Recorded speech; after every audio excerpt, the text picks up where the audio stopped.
మనం మాటలతో ఎంతో మంది తెలుసో తెలియకో దూషిస్తున్నాము, అక్కడ మనకి బ్లాక్స్ ఏర్పడుతున్నాయి.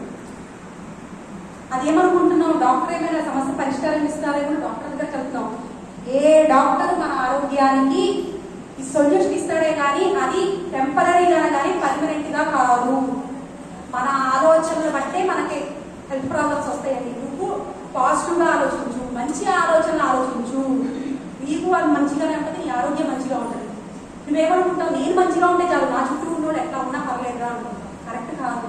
నువ్వు మంచిగా ఉండాలి, నీ చుట్టూ ఉండేవాడు మంచిగా ఉండాలి, అప్పుడు నీకు మంచి జరుగుతుంది.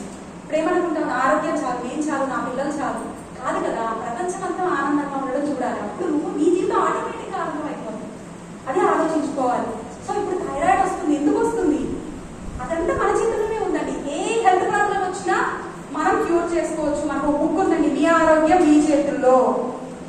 ఆ మేడం రాశారు ఆ బుక్. ఆమెకి ఎంతో పెద్ద హెల్త్ ప్రాబ్లం వచ్చింది, ఆమె క్యూర్ చేసుకుంది. డాక్టర్ దగ్గరికి వెళ్ళకుండా వెళ్ళాల్సిన సిచ్యువేషన్ వచ్చింది, కానీ ఆమె ఈ ప్రయోగం చేసుకున్నాము, నన్ను నేను క్యూర్ చేసుకోవచ్చు అని కొన్నాళ్ళు ఆమె మీద ఆమె ప్రయోగం చేసుకొని ఆమె హెల్త్ ప్రాబ్లం ఆమె క్యూర్ చేసుకొని ఆ బుక్ రాసిందండి.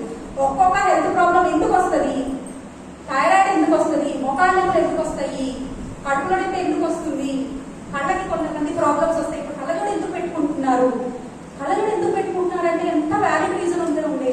మన పిల్లలు చిన్న వయసుకే చిన్నప్పటి నుంచి 4-5 years కూడా కళ్ళజోడు చూస్తున్నాం. ఎందుకంటే మనం ఏం చేస్తున్నాము, మన పిల్లల ముందే మనం గౌరు ఆడుకుంటున్నాం. వాళ్ళకి ఆ బాధను చూడలేక వాళ్ళ ఐసైట్ వచ్చేస్తుందంటండి.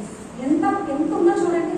మనం ఏమనుకుంటున్నాం, వీడికి ల్యాప్టాప్ చూసి అదొక రీజన్ అయ్యి ఉండొచ్చు, కానీ దానికి అంత అర్థం కర్మాలు ఉందో చూడండి. కళ్ళజోడులు వస్తున్నాయి చిన్న పిల్లలకి. మన వల్ల కూడా మన పిల్లలు కూడా ఎఫెక్ట్ అవుతుంది. మనని బట్టి మన ఫ్యామిలీ ఉంటుందండి. మన పిల్లలు ఉంటారు, ఫస్ట్ మనం మారితే మన పిల్లలు మారుతారు. మన పిల్లల ముందే మనం కొట్టుకోవడం తిట్టుకోవడం చేస్తే వాళ్ళు కూడా అదే నేర్చుకుంటున్నారు. సో అలా ఎన్ని హెల్త్ ప్రాబ్లమ్స్ ని మనం క్యూర్ చేసుకోవచ్చు ఏ టాబ్లెట్ లేకుండా. అవన్నీ ఎందుకు వస్తున్నాయి అనే కూడా రీజన్ కూడా మన దగ్గరే ఉంది. ఎందుకు వస్తుంది చూడండి, థైరాయిడ్ రీజన్ ఉంది, కళ్ళకి ఉన్నాయి, తర్వాత అలానే కొంతమంది చెవులు వినికిడి ప్రాబ్లం ఉన్నది, దానికి ఒక రీజన్ ఉంది. అలా ప్రతి ఒక్క సమస్యకి రీజన్ ఉంది. ఆ సమస్యను మనము సాల్వ్ చేసుకోవచ్చు. రోజు మనం ధ్యానంలో కూర్చోడం ఒక 41 days. మనకి ఏమైనా హెల్త్ ప్రాబ్లం ఉంటే దానికి కరెక్ట్ అయ్యి ఆ బాడీలో, సపోజ్ నాకే ఉందండి ఏదో ఒక నొప్పి ఉందండి, దాన్ని ప్రేమించడం నేర్చుకోండి. ఆ బాడీలో ఉన్న పార్ట్ని ప్రేమించడం నేర్చుకొని దానికి క్షమాపణ చెప్పండి.